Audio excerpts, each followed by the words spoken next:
Governments destroy freedom. This is the great one. If people are new to this, this is the first big step.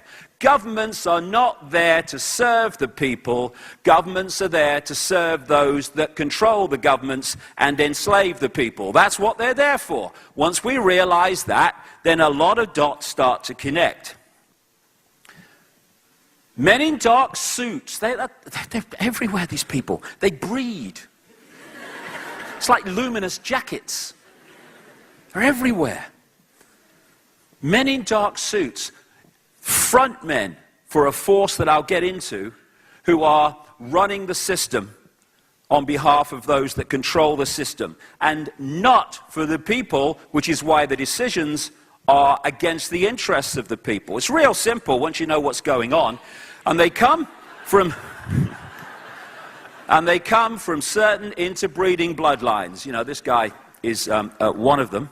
Shows what interbreeding too closely can do for you, really. Oh, Georgie. Boy, Georgie. And it just really is a confirmation of just how ludicrous this system's become and just how much control the people do not have lost. That a complete idiot can become president of the United States in the way that this man did. It says so much. You can see it down the back here at a news conference. He's got the wire, you know. Mr. President, could you answer a question?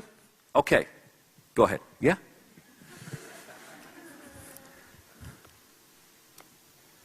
Our enemies are innovative and resourceful, and so are we. They never stop thinking about new ways to harm our country and our people, and neither do we.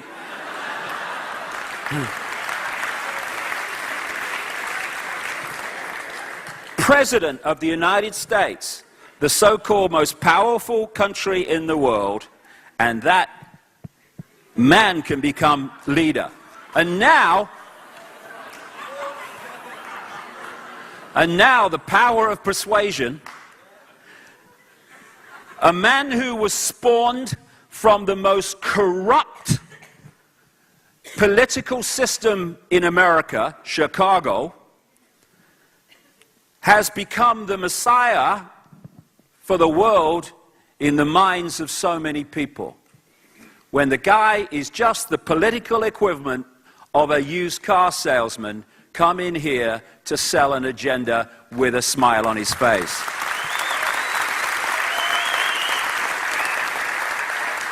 And while we stand by and allow this to happen, our freedoms and freedom of speech is being taken away. Our ability to even interact with these people is being eradicated as we have the free speech zones and all this stuff. And an agenda to enslave humanity. In the next few years, in terms of its the direction it wants to go in terms of its full-scale control, unfolds all the time. And these people are fundamentally responsible. Major media destroy information. If we had a mainstream media that even vaguely associated itself with the true meaning of the word journalism, none of this would be possible. But the same people that control the politicians own the media. And so the media is not there, just like governments, to serve the interests and inform the people. It is there to tell the people what those who own the media want them to believe. Write what you're told. Thanks, nation builders. We couldn't control the people without you. And no, they couldn't. And I'll say this to journalists. I said it years ago, and they laughed. One or two of them are not laughing so much now. You and your children and grandchildren are going to have to live in the world that you're helping to bring in by just being, as one editor described journalism, just being intellectual prostitutes instead of real journalists investigating and telling real news. And then, finally, And then finally, religions destroy spirituality. Of course they do.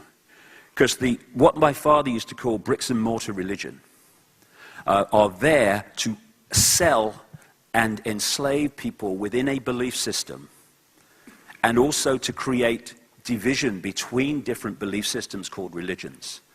So people are so focused on one belief and battling for their belief to have preeminence that they don't deep breath, take a step back, look at it again. Oh my God, I'm all that is, has been, and ever will be.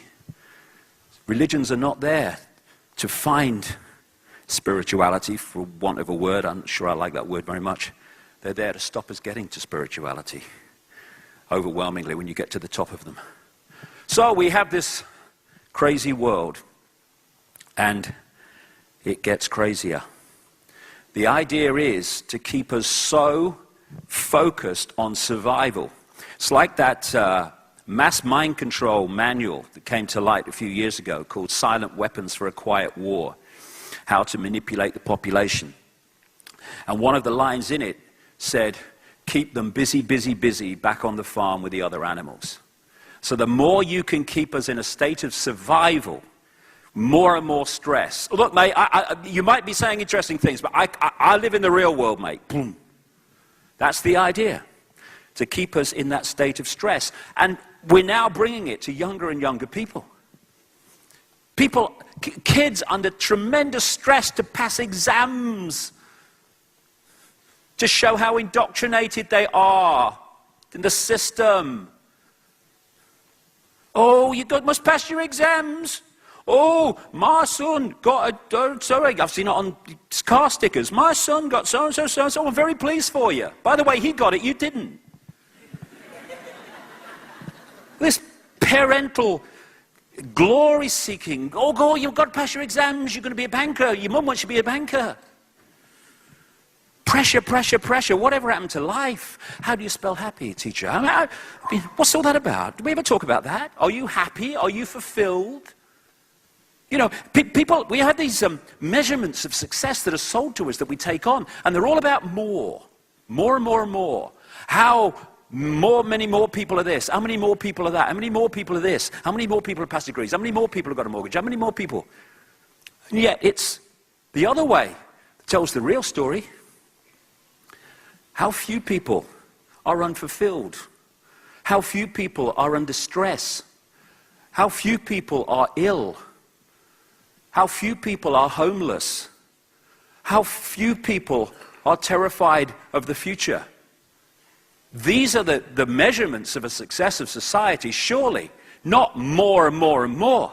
You know, we have an economic system which I call take, make and throw away, where the whole thing of success is called economic growth, is how fast you can take from the earth, turn it into things, sell more things, throw away more things, and start again. The faster you do that, the more successful you are. And we call it the cutting edge of human society. It's turning the planet into a shite hole. And we have the cleverness up to a point, although if we went to wisdom, we would find that technologically we would advance by enormous strides.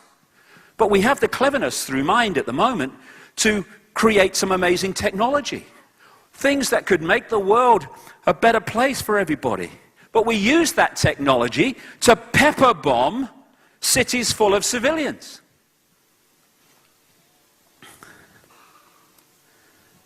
We are now such at the cutting edge of human evolution that we can kill more people than ever before. And we do. We're in a world where it seems okay for children to sign their names on bombs that then drop and kill other children. Like I say, we think the world is sane. Well, people in this room don't, but so many people do, when it is utterly insane. And what keeps people from understanding this? The constant hypnotic trance that we put in. You are feeling sleepy. Tick-tock, tick-tock. You don't want to know about pepper bombing cities? Watch this. Shut up. Quick, honey. She's going for the car. Whoa.